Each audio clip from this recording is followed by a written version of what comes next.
Bro? How you doing? How you doing? What's poppin', bro? First of all, how you doing tonight, man? I'm hanging in there, man. I definitely appreciate you doing this for me, man.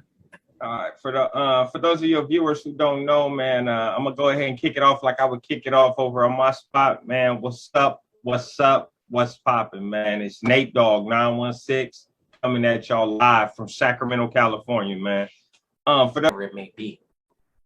Now, when I was younger, um, a, a, a sort of a beef did break out between Del Paso Heights, where I'm from, and Oak Park, right? And I think predominantly it was a number of different things that different people will have a different story of why it was going on. But I think it really boils down to the fact that we are and were the two biggest blood neighborhoods in the city. Um, so it's like everybody really trying to prove who the hardest is or who the best is or whatever, right? Which happens. Which happens. Now, what they don't show you is that, and what you youngsters probably don't know, is that when we here in this green screen you see behind me, when we there, when I was there at least, there was no separation between Oak Park and the Heights, Meadowview, and anywhere else in Sacramento, Freeport, Fruit Ridge, the Gardens, you know what I mean? The Crips, yeah, they did their thing, but as far as all the Bloods and non-affiliates, um, and not really the non-affiliates, but some of them too, um, we rocked as one unit, you know what I mean? It was 916. It was 916, period. So understand that some of these people you out here would want to kill or want to fight or you don't like or any of that type of shit, man. I can't do this. And they'll get a write-up just to get back to a sale. Institutionalized, huh? Yeah, see, that's another thing. When I came home after doing that 17, I sat to attack everything institutionalized about me that I could. Like I used to ask people, hey man, what you think? And I would ask them questions about me so I could try to find out how to adjust. But I adjusted easy once I just let go and stopped paying attention to that stuff. Because you are who you are. And what about like the music stuff? You say you're working on music too? Yeah, so I don't know if you want to put this on or not, but I'm about to be on divorce court. Okay. And I'm about to be on divorce court, and the episode about to air next month. And they let me, do a couple of bars on my thing. Okay. And they linked all my music together. So Dirty Weather, I'm trying to be in the studio like by the end of this year, have my project drop, because what it is, see, I went to prison behind music. Yeah. Something you remember he's doing music. So I had a bunch of music that I would write, but I got to a point where I realized either I'm gonna try to be one of the best possible that I can be, or I'm gonna let it go. So they ended up trying to charge me with a staff assault in Solano. So basically, she tell me to step outside the cell. Now I got the homie's phone, like I said, and I got the other homie's DVD player. I got other stuff I ain't supposed to have in there. So basically, I'm not about to. Is that right? So I mauled him out right there in front of the apartments. I beat him up. I beat him up right there in front of the apartments, and he run upstairs, and somebody said, "Nate, he got a gun." So when I hear that, I whip out. I had strap on me the whole time, but I was just gonna beat him up and then come back later and get my money. I wasn't trying to do nothing dangerous. So I run up the stairs, but as soon as I walk in the door to the apartments, he's like within hand's distance of me. So I don't have time to yank, so I slap him with the pistol. And when I slap him with the pistol, he fall. So I'm like, okay, I ain't got to yank, so I just start whooping him with the pistol. And I basically crushed his whole face in, and they arrested me for attempted murder. They said I was trying to kill him. Even though I never yanked, I never did nothing, I just hit him with the gun a bunch of times. I mean, a bunch of times that he went into a coma, but I felt like at the time it was either me or you. You know what I mean? And that's what they arrested me for. You know what I mean? And of course he testified and he got on the stand, this gangster, you know what I mean? This supposedly gangster, you know what I mean? Got on the stand and pointing me out and gang banged on me all in the courtroom. Yeah, cuz did it right there and whoop, whoop, whoop. I'm like, okay. And so basically they was like, we're gonna give you 68 to life.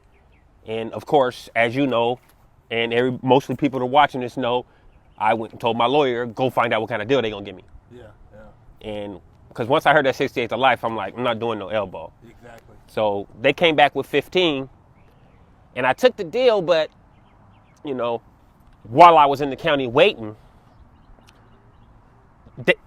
okay, I got to rewind a little bit. I'm sure you'll cut it. While I was on the run for doing what I did to him, I caught like 8 more felonies. Oh, Like, because I knew I was on the run. I thought he was dead. When he was in the coma, I thought he was dead.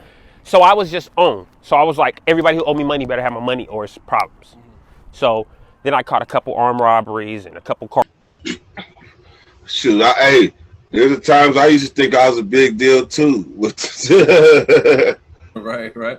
Well, look, can you introduce yourself to my viewers and tell them what it is that you do? Shit, my name is DirtyWeather 916. I'm a YouTuber, and I've been a YouTuber for a very long time.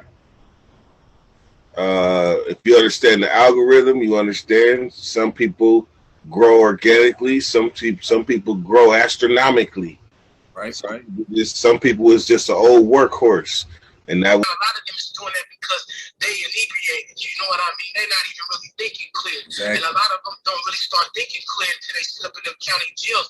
Not even immediately. You know what I mean? They gotta sober up, and when they get up and realize, like, damn, they finna take my life away.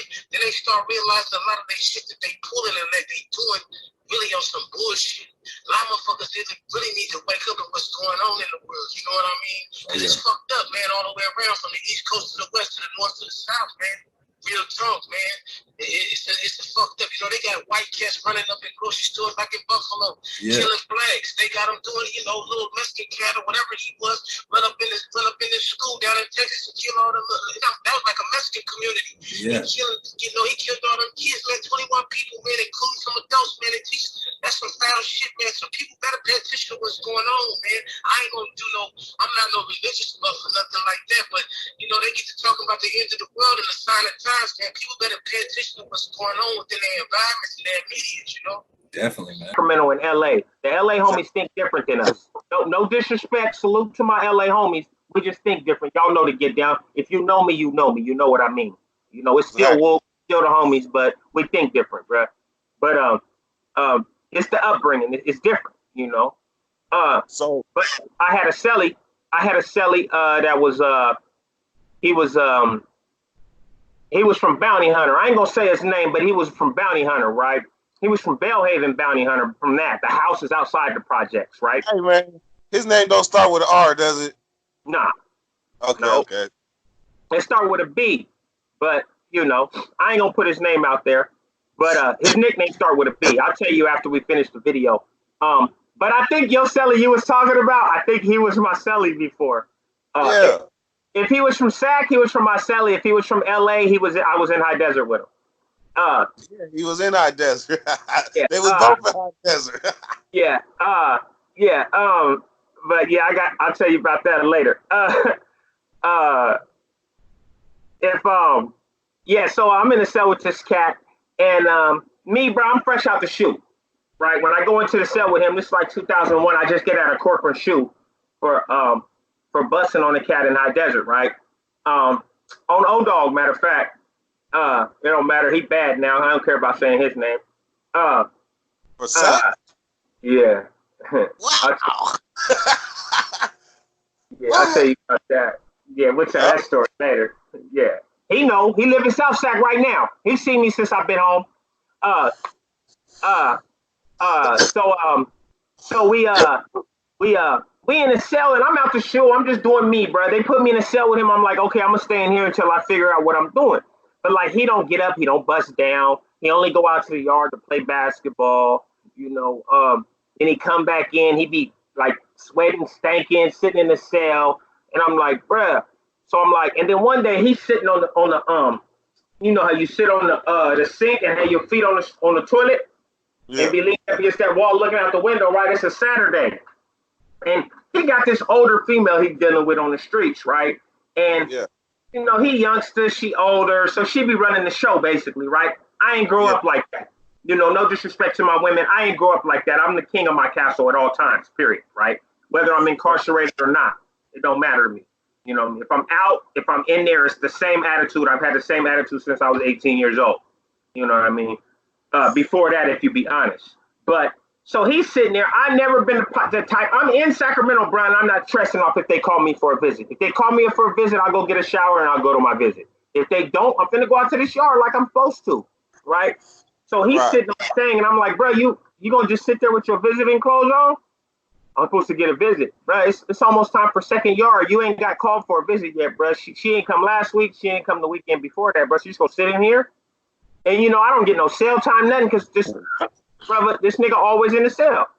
So I'm like, man, I can't get no private, quiet time to myself. Whatever I want to do, whether I want to, you know, relieve myself or whatever, I don't get no private time for that. So I'm like, hey, bro, you gonna come to yard? And you know, the weekend, only time you get a chance.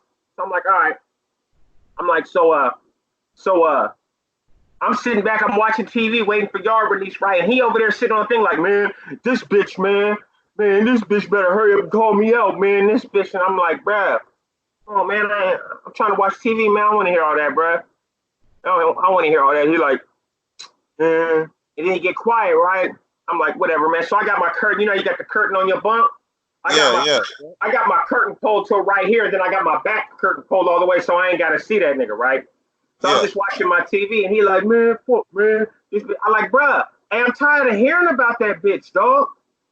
And the nigga say to me with a straight face, dog, don't call my girl no bitch. Wait a minute. Hold on. Time out. Flag on the play, bruh. You just sat there, and I'm trying to be cool, right? I'm like, nigga, you just sat there for the last 45 minutes talking about how many bum bitches she is and how much she better bring her motherfucking punk bitch ass up here. And I say, bitch, one time you got an attitude? Nigga, shut up talking to me, nigga. That's what you do, nigga. Yeah, straight up. Shut up talking to me, nigga. I don't want to talk about this shit no more, nigga, period, nigga. And then so I sit back, nigga, and I put my headphones on, right?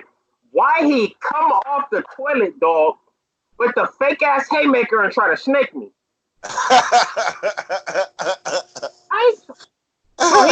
Baby oiling up on the tier, because you're supposed to baby oil in the shower. He baby oiling up on the tier, man. So I get at him. I'm like, look, big homie, man. These niggas is tripping off of you doing what you doing, man. Come on, man. We gotta do better. So this nigga say, man, fuck them niggas, man. Fuck them niggas. Fuck with a nigga. I do what the fuck I want to do. I'm like, all right. So now, fast forward. Casper and Marcelli Peanut from Bounty Hunters, they in the cell shooting dice. So I'm like, you know, hey. Next thing you know, a nigga come to the cell. He like, man, this nigga did that shit again, man. What's up, man? What you gonna do? I'm like, fuck, man. I got this reputation of a rider. I done put in work, you know. So they got high expectations of me. So I grab my gloves. I put my gloves on. I step over the dice game in the cell, go out the cell. Now I'm walking down the tier. Now, mind you, this dude is way bigger than me. I ain't gonna lie, he way bigger than me. So I'm walking down the tier. I'm about to walk to him. He already didn't baby. He got his clothes on and everything. I'm like, I don't have no idea what I'm about to do. I have no idea. But when I walk up on him, I just was like, hey, man. These dudes like, man, you did that shit again, man. He was like, nigga, I'm telling you, man, I'm telling you, nigga. And he roared up on me. Spooked it at me. Spooked it at me. Man, he was standing by the stairs, by the stair rail. All I know. And it's like I'd probably be the equivalent to like a federal USP, but in the state it's jumping off a lot harder.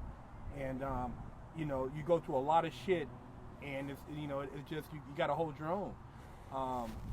What would you say, Nate, was one of the craziest things you seen while you were up in there, man? Because I know you witnessed a lot of shit. You was up in a whole different environment than I was in, and you know, a lot of people, especially a lot of our overseas viewers, you know, they have a lot of questions about, like, you know, American prisons. Well, the craziest move I saw, to me, I seen some shit that was crazier, but by that time I was desensitized.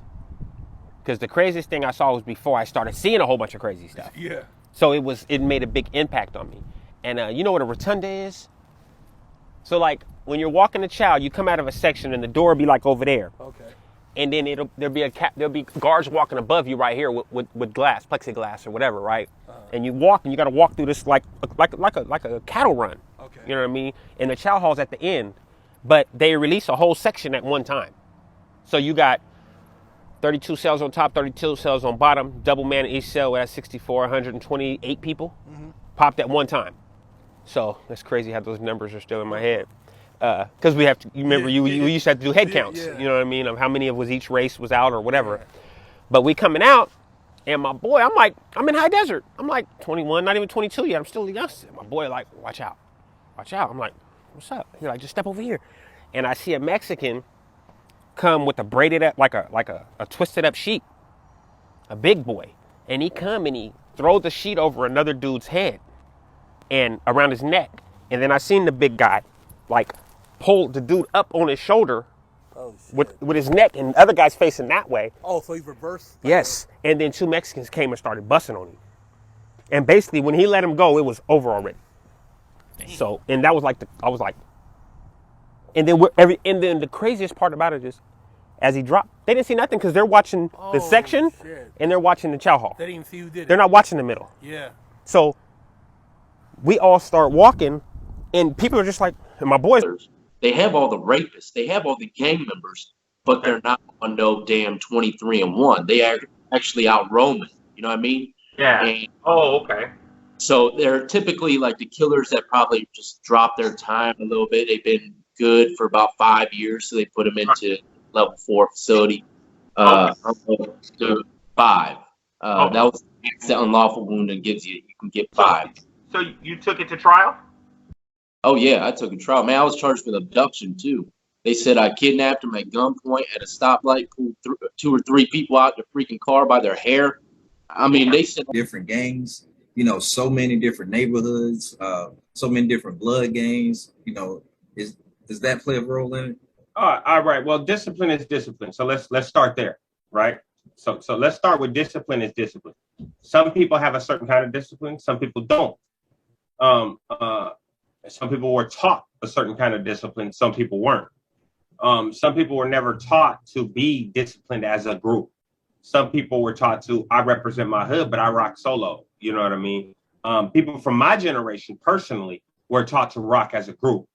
We were taught to represent where we from, wherever we at.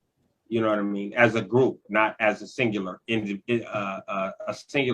individual. But as far as in the prison system, yes, that is one of the biggest reasons why the Hispanics have so much what would look and appear to be a better structured system, is because what you have to realize about the Hispanics is they're taught how to function in prison on the streets for the most part. They're taught to rock with their people on the streets. They rock as a people. And everybody has to be a soldier. You know what I mean? As far as my people, like if you a blood, you definitely gotta rock. But where the disconnect is if you're a non-affiliate and you black, you don't gotta rock. You understand what I'm saying? Every Mexican on the yard is gonna rock together. You know what I mean? If you're from Southern California and a Mexican and a racist roll riot pops off, you're gonna perform. And if you don't, then your people are gonna deal with you accordingly. You know, as far as the blacks are concerned, we only can hold our own groups accountable. You know what I mean? So like if a blood don't perform, the bloods will deal with it. Or if a Crip don't perform, a Crip will deal with it. But what happens when the non-affiliates don't perform? You know what I mean? There's no real structure or hierarchy in their group because they're actually labeled as basically a car. Like you're basically not a car, you're not a disruptive group as they would call it, but you're just a bunch of people that are not affiliated with anybody. And there's a lot of them, but they don't rock together either. You know what I mean? They're just non-affiliates. They rock solo. So yeah, there's a lot of, if all the black groups in prison were to come together, the numbers wouldn't be uneven. anymore. You know what I mean? And like an incident happened in New Folsom State Prison. New Folsom, that is. It's really called Sacramento State Prison, but everybody calls it New Folsom because it's right next to Old Folsom. But an incident happened there, and the way that they have that prison segregated is the Bloods and Crips got into an incident with each other. They locked down the Bloods and the Crips, but they didn't lock down the people from the Bay Area.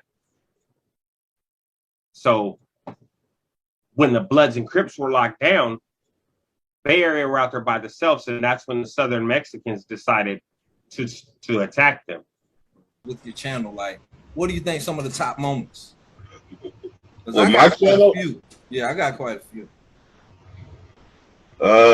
Top moment for me is when I was able to walk away from my wife, ex-wife, excuse me. Okay. When I was able to get the strength to do what I had to do to get myself in a better position in life and have somebody working with me and not against me, I had to do that. And that was one of the toughest decisions I've ever made in my life. And I did it right in front of YouTube. Like, they seen it from beginning to end to where I am now. That's why everybody that's part of Dirty Nation, because they've seen the journey. I heard that. I definitely think that's super dope.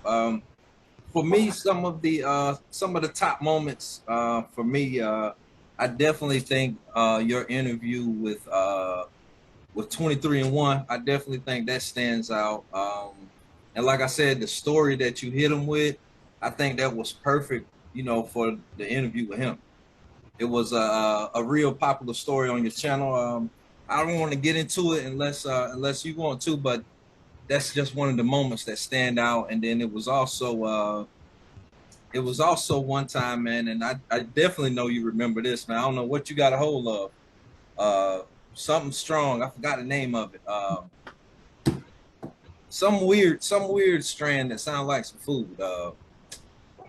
GMO? Nah, it was I almost had it. It was something onion. I know it was some French onion or something like that. No, that's garlic. That's GMO. That's garlic mushroom onion cookies.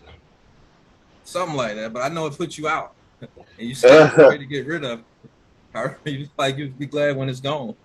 That's one of the top moments for me. Yeah, that's definitely something I say too. Yeah, every time I smoke this shit, it put me in another galaxy. But I'd be like, man, I can't wait till this shit is gone because I need my sanity. I heard that, man. And look, something else, man. You might not remember this. Well, I know you remember it, but the fact that I've been challenging you to find stuff I don't remember. Oh, okay. All right. Well, shoot. I remember how sick you was. Deny you knowledge because we're all in there trying to fight our way up out that hole. Basically, I felt that I was entitled to game from no matter where, at what area, what geographical, because I was young. So I had a lot of mentors, too many to name. And I'm a student of the game, especially a student of Sacramento. So all the OGs from Oak Park, from the Heights, some from Highlands, a lot from Meadowview, they all laced me. I'm a product of them. As far as when it comes to preparing me for the streets, I mean, in prison, they gonna slap a book in your face. Mm-hmm. Do this, do that. And in there, if you wanna survive or even have a chance when you come out here, you gotta get with the best of mentors in there. So if I could learn from you, I was gonna learn. I'm gonna give you, for example, like my cellie No Good from Meadowview. He been down almost 18 years for some stupid stuff. He been trying to fight his way up out of there, but he's a brilliant mind. And I felt like, because I went back in. When I went back in, I felt I made a mistake, and it was people like him that I needed to seek out to help me find out what I was doing. I don't believe that's a solid phrase that they should put out there. That's probably a person that put that phrase out there probably feels like that. Like, I'm gonna be loyal to you, but I'm only gonna give you so much. Like me, I'm gonna give you everything. Especially if I feel like you're giving me everything. If whatever you're giving me, I'm gonna reciprocate it. You know what I mean? Right. I'm not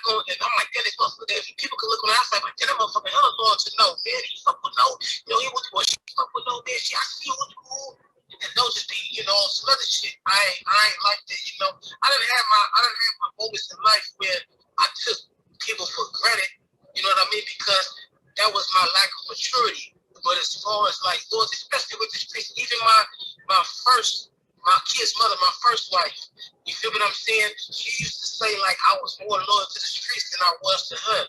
You know what I mean? But my code, I stick. You know when you're a player, you out there, you fucking with chicks and all that. I didn't feel like I was betraying the code because I think growing up, that's what men do. You know, I ain't gonna say that it's the right thing to do to be a womanizer, nothing of that nature. But men do that. They try to leave their options open as time goes on in life. Then when you get to a certain point in life, you be like, you know what? Especially if you find a jewel.